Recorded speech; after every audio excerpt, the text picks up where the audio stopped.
నువ్వు నాకు చెప్తావా, నువ్వు చెప్పాను నో. మనం అలాగా అంటే మనం ఎప్పటికీ కూడా ఆత్మీయంగా మనం బలపడలేము.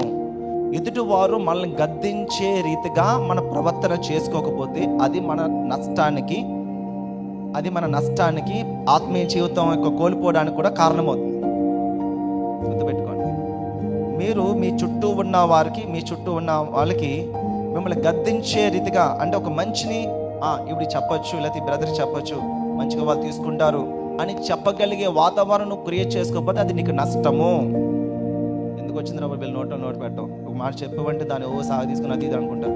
అటువంటి వాతావరణం కలిగించావా, అది నీకు నష్టము. గుర్తుపెట్టుకోండి, అది నీకు నష్టము. ఆత్మ సంబంధంగా నష్టము, శారీరకంగా నష్టము, ఏ విధంగా కూడా మనకి ఉపయోగకరంగా ఉండదు. కాబట్టి వాళ్ళు ఖండించబడాలి.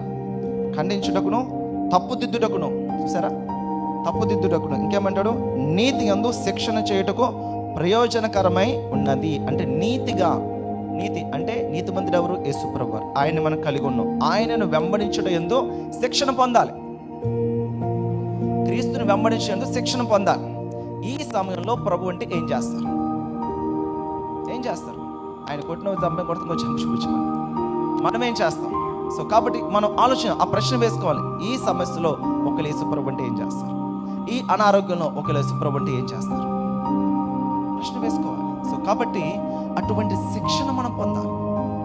ఇక్కడ ఇదిగో అపోస్తుల బోధ, తప్పుదిద్దబడాలి, మాట్లాడగలగాలి, చెప్పగలగాలి, నేర్పించడానికి ఇష్టపడాలి. ఇంకోటి చెప్తాను చూడండి, గద్దింపును ప్రేమించాలి.